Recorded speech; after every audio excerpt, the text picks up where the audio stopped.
Bonjour Hanan Shari. Bonjour, Alors je dis Shari, mais en arabe c'est Sharihi. c'est ça. Alors, vous préférez que je dise Sharihi ou Sharihi?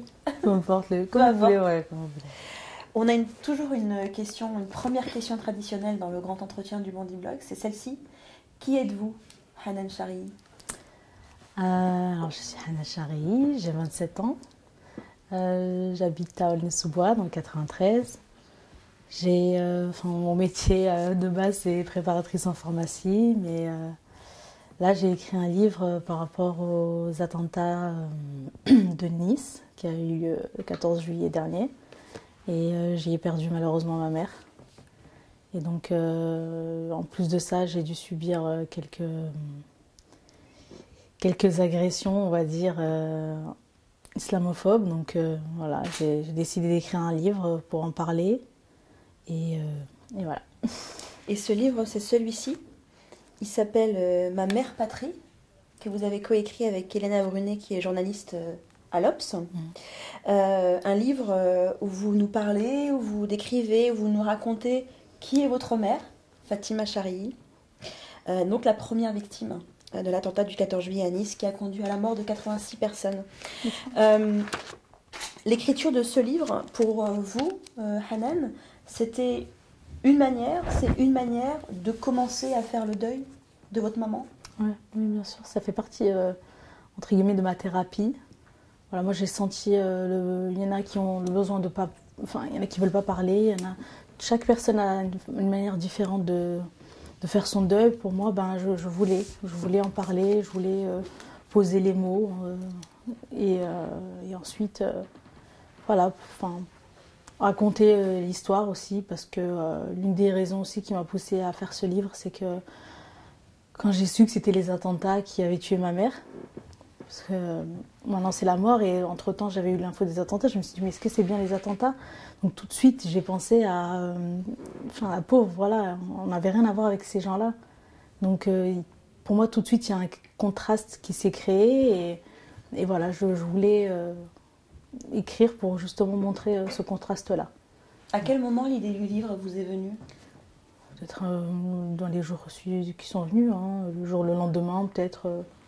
Mais oui, c'est vrai que le fait d'en vouloir en parler déjà, sans même l'idée du livre, c'est venu quasiment immédiatement. Et comment ça s'est passé du coup pour l'écriture?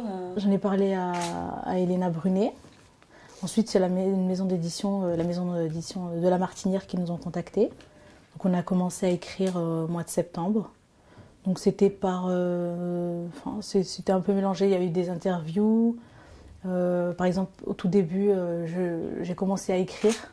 Ouais. Et lorsque j'ai commencé, je lui ai dit je vais commencer tout de suite par écrire le 14 juillet parce que je voulais voilà, me rappeler de ce moment-là, minute après minute, une dernière fois, entre guillemets, mais bon, même si ça reste à vie. Bien Mais sûr.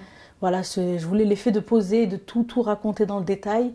Voilà, je lui ai tout envoyé et ensuite on a fonctionné par un système voilà, d'interview, donc on se voyait souvent, donc ensuite à développer, elle me disait j'aimerais que tu m'en dises plus là. Et donc après voilà, c'est venu tout seul, honnêtement c'est venu naturellement. Vous racontez dans le livre, Hanan, que dans les jours qui suivent la mort de votre maman, vous écrivez, hein, je vous cite, « Je n'ai qu'une obsession, la voir, dans ma tête, j'entends ma mère qui m'incite à me calmer. » Et puis vous racontez cette scène qui, moi, m'a beaucoup troublée. Vous écrivez pendant des semaines après l'attentat, j'avais coutume de l'appeler au téléphone. D'habitude, je raccrochais. Mais là, après le signal, je respire un grand coup et je dis « Bonne fête de l'Aïd, ma petite Mamounette. » Ouais, c'est ça, je suis encore émue. En fait, je suis désolée. Je vous rassure, moi aussi. C'était dur, hein. C'était dur parce que forcément c'est tout de suite pendant les fêtes où ça vient. Bien sûr tous les moments après, ça, c'est le fait de ne pas l'avoir au téléphone et tout. Moi je l'avais tous les jours. Donc voilà, ça fait un grand vide. Donc j'ai continué à l'appeler longtemps pour écouter ne serait-ce que le répondeur. Voilà. Et c'est vrai qu'après l'Aïd, ça a été une journée pas du tout joyeuse pour moi. Ça a été, je crois, la pire. Et après, à ce moment-là, j'ai pris le téléphone et je lui ai dit, je vais laisser un message. Ça m'a fait du bien, hein, l'air de rien, ça m'a fait quand même du bien. Et Et donc voilà, j'ai laissé le message, effectivement, pour lui souhaiter une bonne fête de l'Aïd, même si elle n'était pas là, quoi. Est-ce que c'était une manière pour vous de dire, voilà, c'est la dernière fois que je le fais, ou est-ce que vous continuez à le faire encore J'ai continué après à appeler, jusqu'à très récemment, où tout simplement, il n'y a plus le répondeur. Ça y est, ils ont, je crois, réattribué le numéro, ou ils ont fermé la ligne, quoi, directement, définitivement. Donc voilà, là, ça y est, j'ai arrêté. Quand j'ai compris qu'il n'y avait plus de répondeur.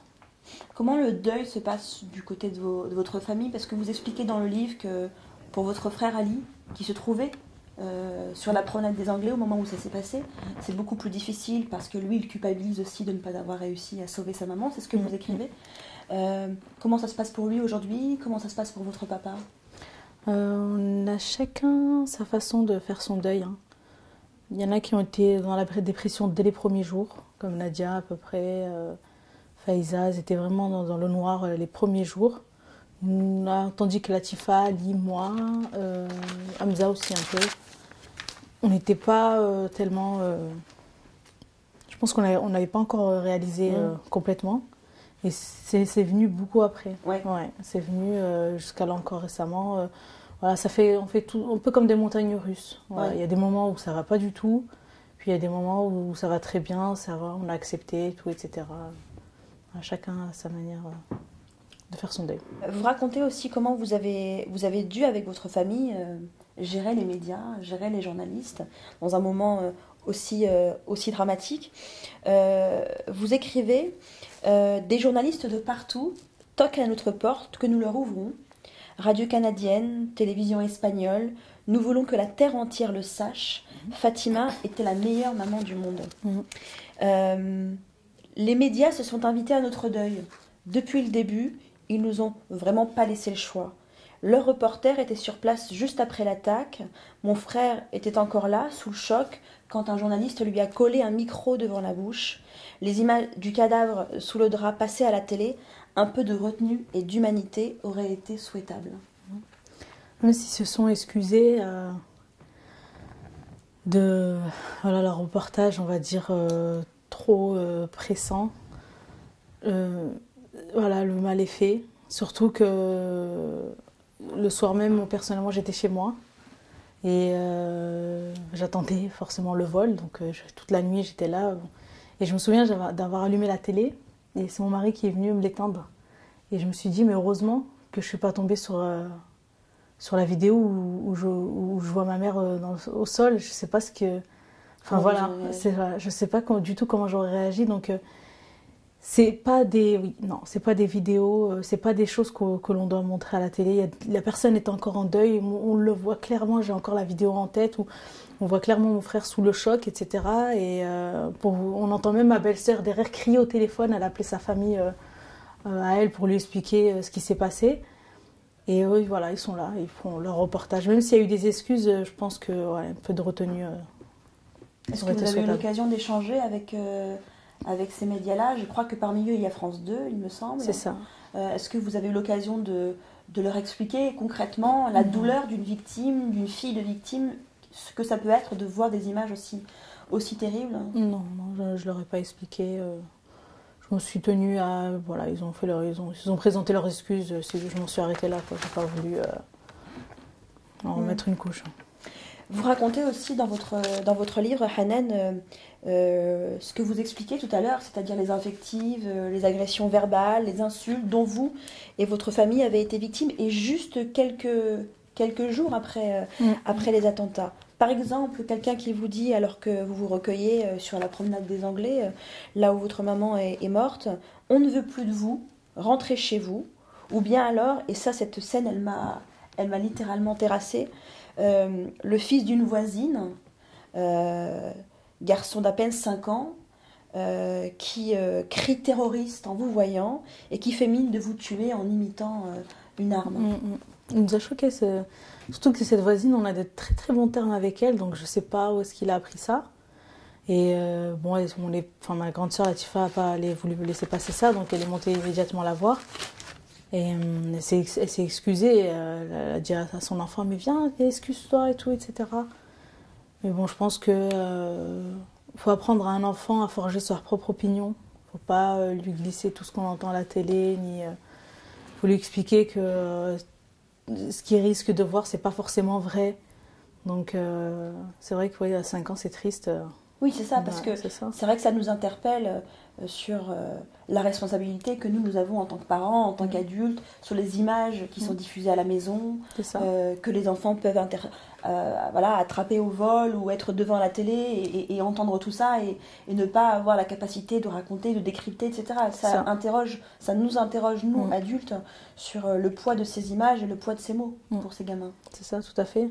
Surtout, je pense que certes, un enfant peut tomber sur des articles ou devant la télé, etc.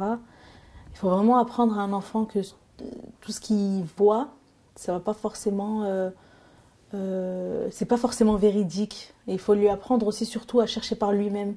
Je pense que, bon, mes enfants ils sont encore trop petits, mais peut-être que ce sera l'éducation que je leur donnerai, d'aller chercher l'information par eux-mêmes et pas tout de suite de prendre ce qu'on leur montre ou les informations qu'on leur dise.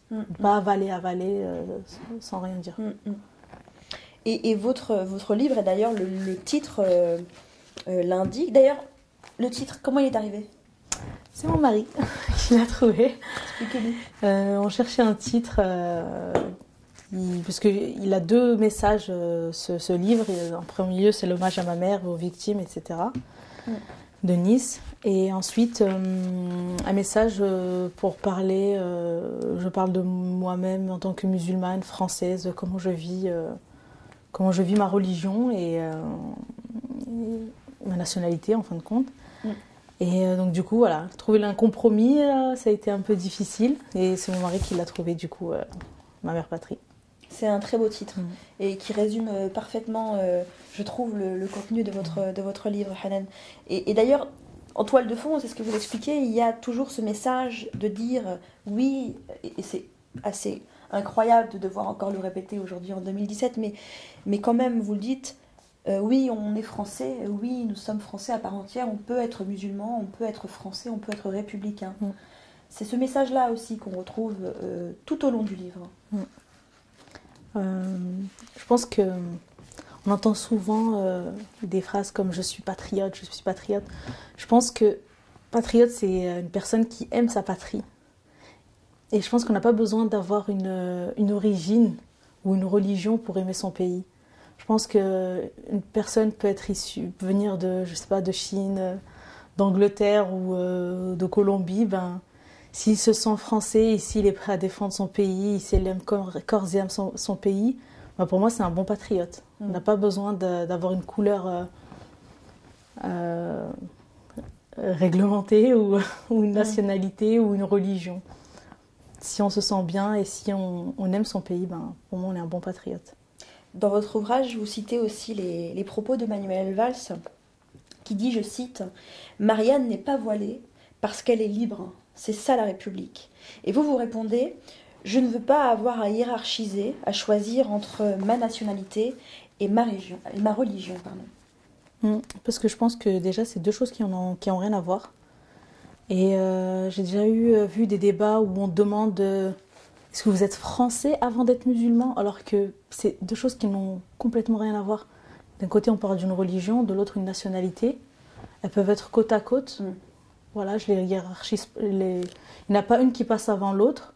Elles sont côte à côte. Je vis avec les 2 ensemble. Et voilà, je suis française et je suis musulmane aussi. Et je vis parfaitement bien. Et ces propos-là ont été tenus par quelqu'un qui aujourd'hui n'est plus chef du gouvernement, mais à l'époque, il était Premier ministre. J'imagine que ça vous blesse comme propos de la part d'un chef de gouvernement. Bien sûr, parce que les politiciens et les médias aussi sont là pour comment dire ça, pour calmer entre guillemets les citoyens, pour leur donner des informations, pour contextualiser. Donc ils peuvent rassurer comme ils peuvent terroriser. Donc s'ils terrorisent, bien sûr, ça nous divise et ça crée encore plus de haine et des problèmes. Et la haine, vous en parlez aussi, hein, il y a eu effectivement toutes ces agressions qu'on a évoquées ensemble tout à l'heure, et puis aussi ça, hein, pour la deuxième fois en 3 mois, vous écrivez, une tête de cochon a été déposée devant la mosquée El-Nour, celle où s'est tenue la cérémonie funéraire pour ma maman. Cette mosquée,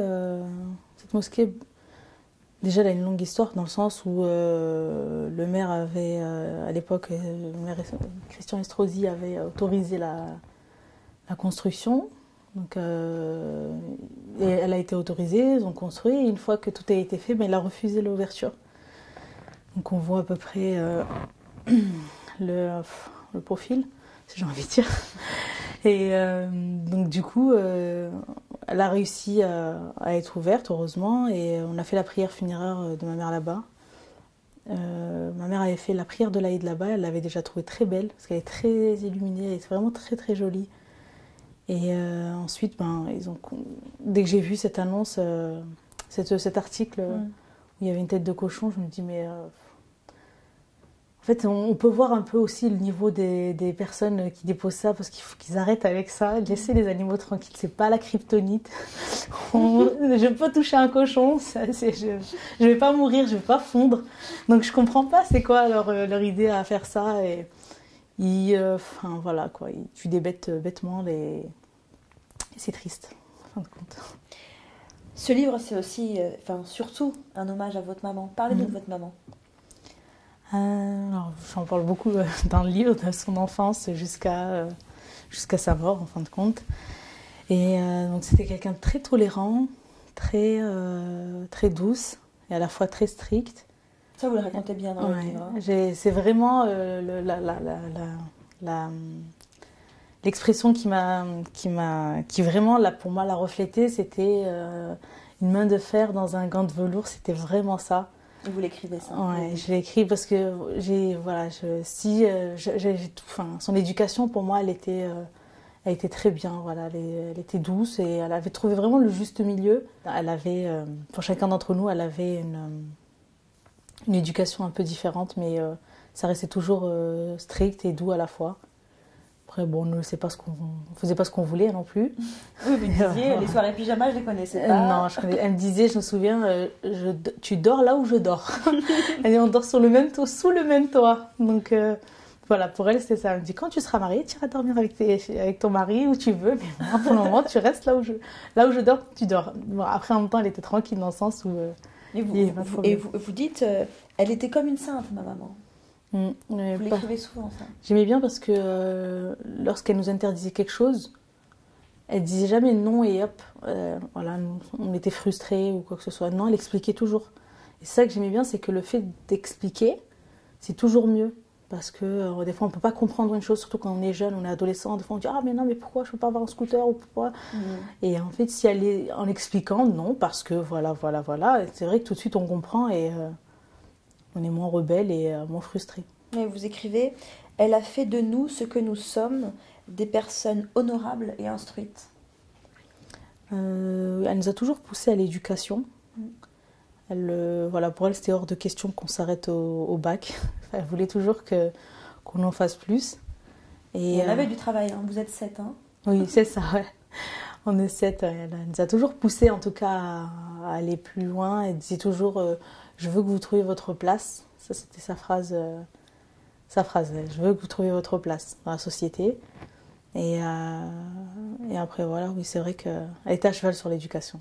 Et il dit...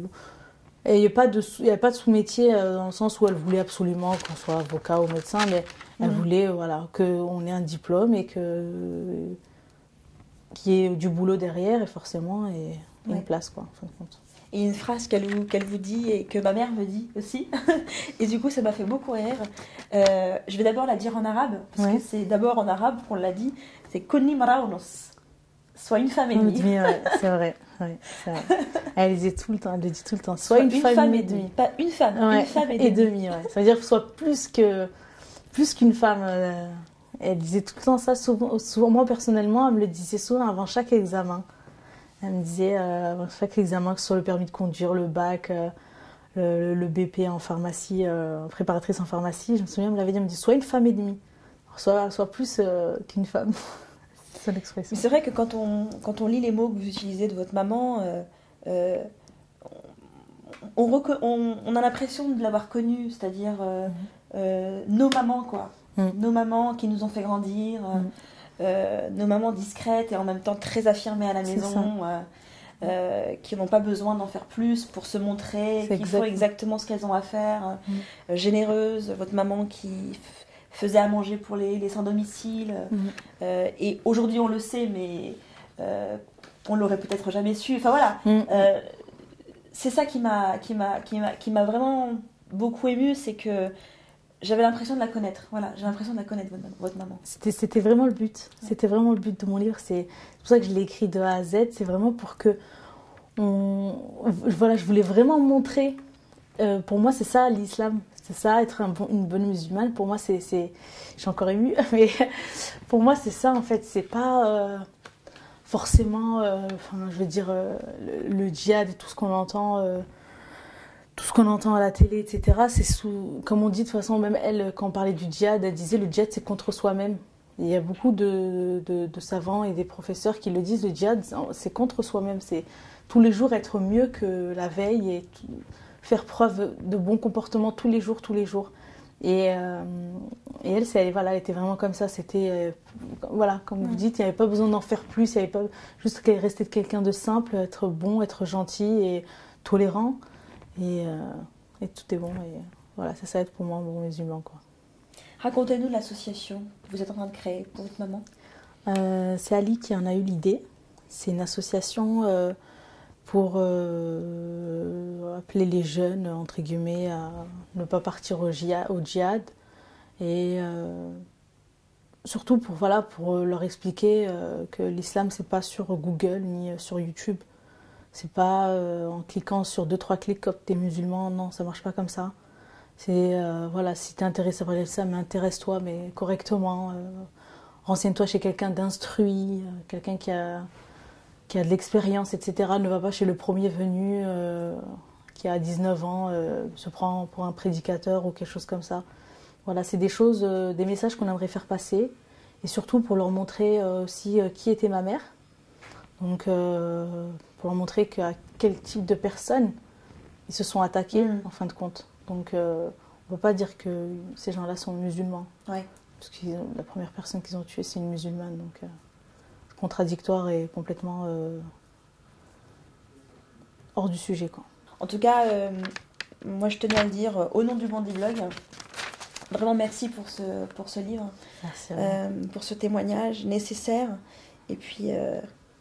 on embrasse notre maman. Merci, c'est gentil.